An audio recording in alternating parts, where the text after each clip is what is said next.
Hey guys, the final strike की एक और अमेजिंग वीडियो में आप सभी का स्वागत है। तो जैसा कि हम सब जानते हैं, मार्वल ने अपनी new TV series the secret invasion release कर दी है। अब यहाँ बहुत सारे फैंस परेशान हो जाते हैं कि आखिर ये डिज्नी प्लस हॉटस्टार पे कब आएगी, या फिर जिन लोगों के पास OTT के सब्सक्रिप्शंस नहीं है वो इस सीरीज को कैसे देख पाएंगे। तो आप लोगों को टेंशन नहीं लेनी है, क्योंकि मैं सीक्रेट इन्विजन के हर एक एपिसोड को शॉर्ट एंड डिटेल में एक्सप्लेन करने वाला हूँ। और आज इस वीडियो में मैं इस सीरीज के फर्स्ट एपिसोड को एक्सप्लेन करूंगा। लेकिन इससे पहले मैं आपको रिकमेंड करूंगा कि अगर आपने हमारे चैनल को सब्सक्राइब नहीं किया है तो पहले उसे कर लें, ताकि आपको हमारी न्यू वीडियो को नोटिफिकेशन सबसे पहले मिल सके। तो आइए शुरू करते हैं।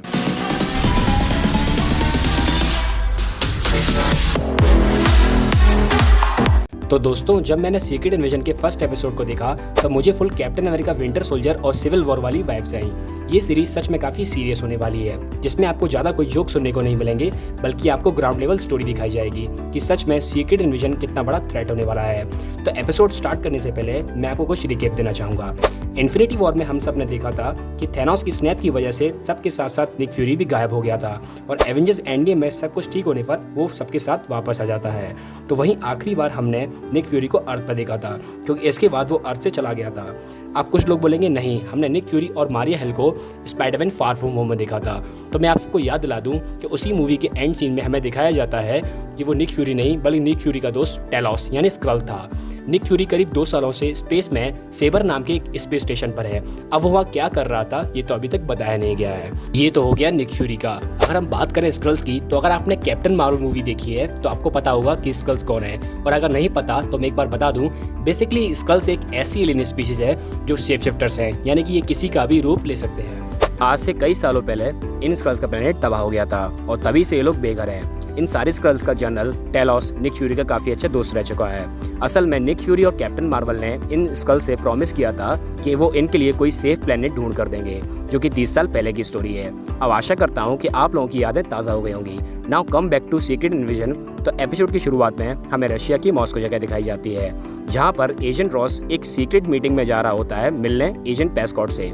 जो एजेंट पेस्कॉट जो होता है, उसके पास कुछ सीक्रेट इन्फॉर्मेशन होती है स्क्रल्स के बारे में, और जिन्हें लेकर वो काफ़ी डरा हुआ होता है। उसकी थ्योरी होती है कि हमारी दुनिया एक बहुत बड़े खतरे में है, और खतरा है ये स्क्रल्स। पेस्कॉट के हिसाब से ये स्क्रल्स लोग, जो किसी का भी रूप ले सकते हैं, ये अलग अलग कंट्रीज में टेररिस्ट अटैक कर रहे हैं, ताकि एक बड़ी वॉर छिड़ जाए और ये सारी कंट्रीज एक दूसरे को खत्म कर दें। पर एजेंट रॉस यहाँ एक जनरल सवाल करता है कि आज से 30 साल पहले निक फ्यूरी स्क्रल्स को लेकर धरती पर आया था, और स्क्रल्स इसके अच्छे दोस्त थे, तो आखिर वो ऐसा क्यों करेंगे, मतलब वो ह्यूमंस को हर्ट क्यों करेंगे। तो इसका आंसर भी एजेंट पेस्कॉट देता है कि जैसा कि हम सब जानते हैं कि आज से 30 साल पहले स्क्रल्स धरती पर आए थे, लेकिन सब कुछ ठीक था, क्योंकि तब वो लोग मेहमान थे, और निक फ्यूरी ने उन्हें प्रॉमिस भी किया था कि वो उनकी हेल्प करेगा। लेकिन बीच में बहुत बड़े बड़े थ्रेट्स आ गए, और फिर मार्वल की हिस्ट्री तो हम सब जानते ही हैं। Civil War, Infinity War, Endgame, इन सब में फ्यूरी बहुत बिजी हो गया था, और एक टाइम आया कि वो खुद भी वैनिश हो जाता है पूरे 3 सालों के लिए, और वापस आने पर वो पूरी तरह बदल चुका था, और उसने धरती भी छोड़ दी थी। और इस टाइम पर स्क्रल्स वेट कर रहे थे निक फ्यूरी का, और इंतजार करते करते पूरे 30 साल बीत चुके थे। अब कौन ही एक वादे पर इतने साल इंतजार कर पाएगा, इसलिए कुछ इविल स्क्रल्स ये तय कर लेते हैं कि अब वो अर्थ को ही अपना नया घर बना लेंगे।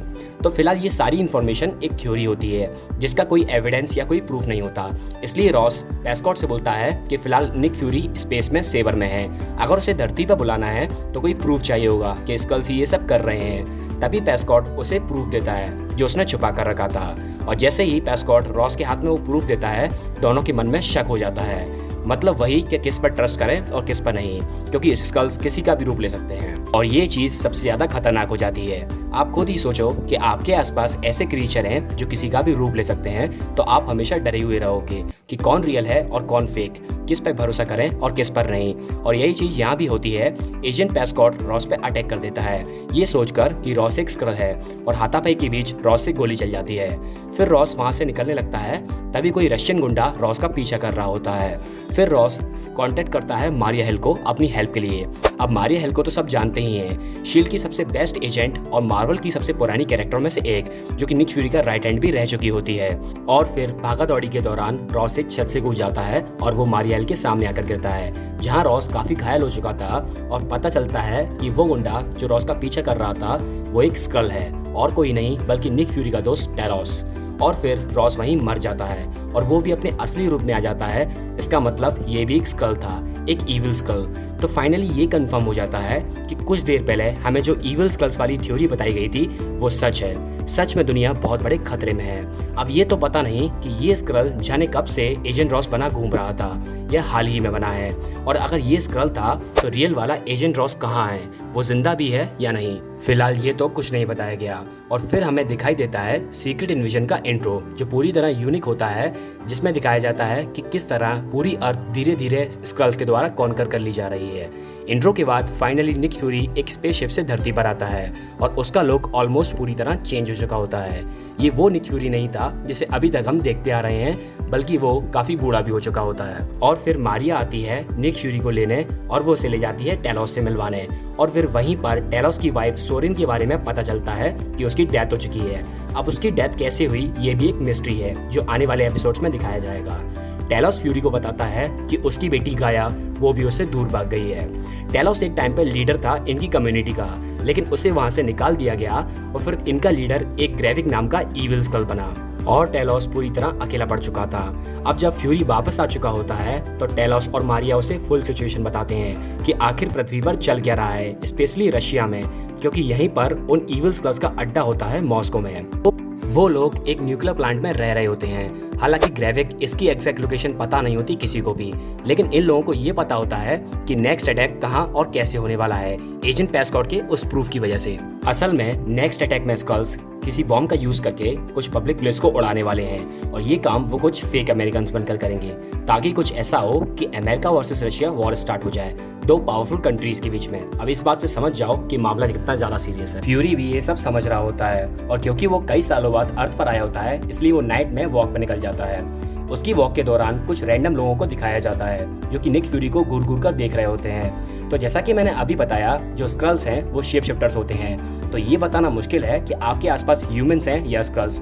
हो सकता है ये सब स्क्रल्स हों जो निक फ्यूरी पर नजर रख रहे हों। उसके बाद दो बंदे आकर निक फ्यूरी को उठा कर ले जाते हैं और एक लेडी के सामने रख देते हैं। ये लेडी होती है सोनिया फेसबर्थ, जो कि एक डेडली MI6 एजेंट होती है जिसके काफी अच्छे कनेक्शंस होते हैं और निक फ्यूरी इसे अच्छी तरह से जानता है।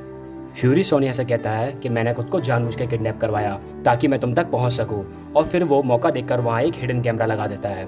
फिर वो लोग बात करते हैं स्क्रल्स के बारे में। सोनिया भी स्क्रल्स को रोकने की कोशिश कर रही थी। जब फ्यूरी सोनिया से साथ काम करने के लिए कहता है तो वह साफ मना कर देती है। उसके पास बॉम्ब की इन्फॉर्मेशन होती है, लेकिन वो फ्यूरी को कुछ नहीं बताती क्योंकि उसका मानना था कि फ्यूरी बदल चुका है। और यही सेम डायलॉग हमें एपिसोड में कई बार सुनने को मिला। मारिया ने भी बोला था और टेलोस ने भी कि जब से वो विलप हुआ है वो कुछ बदल सा गया है। अब इसका मेन रीजन क्या है ये तो अभी तक नहीं पता, अभी तो आगे ही पता चलेगा। यहाँ फ्यूरी सोनिया से बोलता है कि उसके पास पास्ट एक्सपीरियंस है स्क्रल्स के साथ, जो और किसी के पास नहीं है, जो कि इसका मेन एडवांटेज है, लेकिन फिर भी वो उसके ऑफर को ठुकरा देती है। इस सब के बाद हमें दिखाया जाता है व्हाइट हाउस और प्रेसिडेंट के साथ सरप्राइजली जेम्स रोड यानी हमारा वॉर मशीन दिखाया जाता है, जो कि प्रेसिडेंट का एडवाइजर यानी राइट हैंड बन चुका होता है। रोडी प्रेसिडेंट को बताता है कि निक फ्यूरी धरती पर आ चुका है और मारिया हिल और फ्यूरी दोनों लापता हैं। तब प्रेसिडेंट रोडी से बोलते हैं कि तुम इस मैटर को हैंडल करो। तो ये बात साफ हो जाती है कि रोडी हमें आने वाले एपिसोड्स में भी दिखाई देगा। और फिर हमें फाइनली स्क्रल्स का अड्डा दिखाया जाता है। एक लोकेशन पर एक आदमी आ रहा होता है जिसे कुछ गार्ड्स रोक लेते हैं, और फिर वहाँ आती है एक स्क्रल गाया, जो कि टेलोस की बेटी होती है जो गायब हो गई थी। गाया इन्हीं इविल स्क्रल्स के साथ होती है और वो उस आदमी को अपना असली रूप दिखाने को बोलती है, और उसके बाद वो उसे अंदर आने देते हैं। यह जगह पूरी तरह स्क्रल से भरी हुई होती है। यहाँ करीब 500 से ज़्यादा स्क्रल्स होते हैं जो कि खुद को यहाँ बहुत सेफ महसूस करते हैं। ये लोग यहाँ स्क्रल्स का फूड भी ग्रो करते हैं। इस प्लेस को उन्होंने नाम दिया होता है न्यू स्क्रलॉस।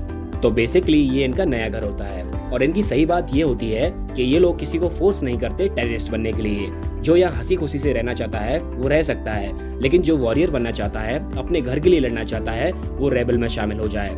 और सिर्फ वॉरियर्स को ही अलाउ होता है यहाँ से बाहर जाना, मतलब जो नॉर्मल स्क्रल्स हैं वो यहाँ से बाहर नहीं जा सकते। और फिर हमें दिखाया जाता है कि गाया एक सीक्रेट रूम में जाती है जहाँ पर एक लेफ्टिनेंट पैगन नाम का स्क्रल एक न्यू स्क्रल को टेररिस्ट बना रहा होता है, और यहाँ पर हमें इनका डार्क सीक्रेट देखने को मिलता है। फिर ये लोग एक ह्यूमन को लेकर आते हैं जो कि एक अमेरिकन होता है, और इस ह्यूमन का फॉर्म लेता है वो न्यू टेररिस्ट स्क्रल। ये लोग उस ह्यूमन को एक मशीन पे खड़ा कर देते हैं और फिर वो न्यू स्क्रल उसकी सारी मेमोरीज भी निकाल लेता है। तो यहाँ हम देखते हैं कि इसी तरह इन्होंने काफी ह्यूमंस को पकड़ रखा है। और यहाँ दूसरी तरफ आपको याद होगा कि फ्यूरी ने सोनिया के घर में एक हिडन कैमरा लगा दिया था। उसकी मदद से फ्यूरी, टेलोस और मारिया हिल को ये पता चल जाता है कि ये लोग बॉम्ब कहाँ से लेने वाले हैं। बेसिकली एक बॉम्ब डीलर होता है ऑपरेशन करके, उससे ये बॉम्ब लेने वाले थे। फिर हमें फाइनली ग्रेविक दिखाया जाता है, जिसकी बातों से उसकी इविलनेस साफ झलक आती है और वो खुद बोलता है अपने मुंह से कि हम तब तक नहीं रुकेंगे जब तक पूरी अर्थ हमारी नहीं हो जाती। उसके बाद वो लेफ्टिनेंट गाया को भेजता है बॉम्ब लाने के लिए कि डीलर को कैश देकर बॉम्ब लेकर आओ। फिर गाया बॉम्ब लेने जाती है, तभी वहाँ निक फ्यूरी की टीम भी पहुंच जाती है और यहाँ निक फ्यूरी और टेलोस उस बॉम्ब बिल्डर से पूछते हैं कि बॉम्ब कहाँ पर है और उनके बीच फाइट स्टार्ट हो जाती है। लेकिन तभी पता चलता है कि वो बॉम्ब बिल्डर भी एक स्क्रल है और टेलोस उसे अकेला नहीं संभाल पा रहा था क्योंकि वो भी अब बूढ़ा हो चुका था, इसलिए फ्यूरी उस स्क्रल को शूट कर देता है। इस फाइट से पहले हमें फ्यूरी और टेलोस की इंटरेस्टिंग कन्वर्सेशन दिखाई जाती है, जहाँ हमें टेलोस की एज पता चलती है। टेलोस खुद बताता है कि वो 136 ईयर ओल्ड यानी 136 साल का है। अगर हम ह्यूमन मिडिल एज के हिसाब से देखें तो उसकी उम्र 40 साल है। और यहाँ हमें एवेंजर्स का रेफरेंस देखने को मिलता है। जब टेलोस निक फ्यूरी से पूछता है कि तुमने अपनी मिडिल एज में क्या बनाया, तो फ्यूरी बड़े स्वैग के साथ बोलता है दी एवेंजर्स। और इस साइड मारिया हिल जो गाया का पीछा कर रही थी, तभी गाया मारिया को पकड़कर नॉकआउट कर देती है। लेकिन तभी उसके सामने उसका फादर यानी टेलोस आ जाता है। टेलोस मारिया को बताता है कि तुम्हारी मॉम अब नहीं रही, जो कि गाया को नहीं पता था। वो उसे ये हिंट भी देता है कि तुम जिनका साथ दे रही हो वो लोग ही जिम्मेदार हैं तुम्हारी माँ की मौत के पीछे। लेकिन स्टिल गाया वहाँ से भाग जाती है और वो काफी दुखी हो जाती है अपनी माँ की मौत की खबर सुनकर। ये सब सुनकर गाया का मन बदलने लगता है और वो कहीं ना कहीं सही ट्रैक पर आ जाती है। इसलिए वो रात में अपने फादर से मिलने जाती है और वो फुल मेक श्योर करती है कि कोई उसे देख ना रहा हो, क्योंकि इस टाइम पर वो अपनी जान पर खेल रही थी। और फिर वो टेलोस के पास जाकर उसे कल का पूरा प्लान बता देती है कि वो नेक्स्ट डे कब और कहां पर अटैक करेंगे। टोटल 3 बॉम्ब्स होंगे, जिसमें से 2 इसी गाया के पास होंगे। गाया उनसे बोलती है कि वो बॉम्ब्स वाले बैग्स पर इंफ्रारेड स्प्रे कर देगी ताकि तुम लोग बैग्स को आसानी से देख पाओ और अटैक को रोक पाओ। लेकिन गाया उन्हें यह भी बताती है कि ग्रेविक जानता है कि तुम लोग वहां पर होगे। ग्रेविक के लोग यानी स्क्रल्स चारों ओर फैले हुए हैं। और इसके बाद मारिया हिल और फ्यूरी एक बार में जाते हैं जहाँ पर इनकी डीप कन्वर्सेशन होती है, जहाँ पर मारिया पूछती है फ्यूरी से कि आखिर तुमने अर्थ को क्यों छोड़ा था और अब इस टाइम पर वापस क्यों आए हो। लेकिन फ्यूरी कोई भी एग्जैक्ट आंसर नहीं देता, बस बातें बनाता रहता है। तभी फ्यूरी बोलता है कि वो टेलोस की वजह से वापस आया क्योंकि उसने उससे प्रॉमिस किया था। यहाँ फ्यूरी कुछ ना कुछ तो छुपा रहा था। तभी मारिया उससे बोलती है कि तुम अब वो पुराने वाले निक फ्यूरी नहीं रहे। पुराने वाले फ्यूरी को पहले ही पता रहता था कि आगे क्या करना है। Now you are not ready for this. बस ये देखना कि तुम्हारी वजह से कोई मासूम हर्ट ना हो जाए। इसके बाद अब आता है इस एपिसोड का एंडिंग पार्ट, अटैक वाला दिन। फ्यूरी अपनी टीम के साथ रेडी होता है उस ब्लास्ट को रोकने के लिए। तभी गाया वहां आती है बैग्स के साथ और बैग्स के ऊपर स्प्रे भी होता है जैसा कि उसने बोला था। लेकिन वो स्क्रल्स बैग्स को अलग अलग ले जाते हैं, जिसकी वजह से इन्हें भी अलग होना पड़ता है। और फिर अचानक फ्यूरी के सामने एक बच्ची आ जाती है जो कि एक लेडी में कन्वर्ट हो जाती है और फिर किसी और में, और फाइनली वो कन्वर्ट हो जाती है ग्रेविक में।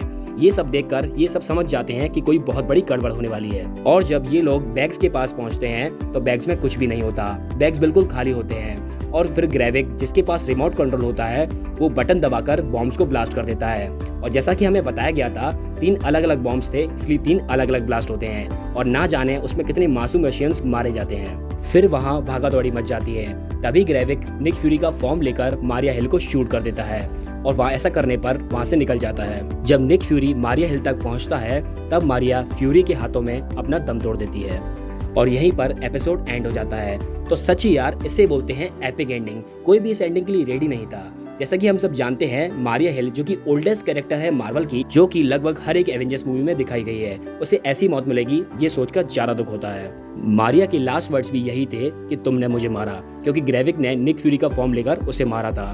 कितना सैड मोमेंट है ये, इसे हम फील कर सकते हैं। और आपको इस एपिसोड का वो डायलॉग भी याद होगा जब वो फ्यूरी से कहती है कि तुम्हारी वजह से कोई मासूम हर्ट ना हो जाए।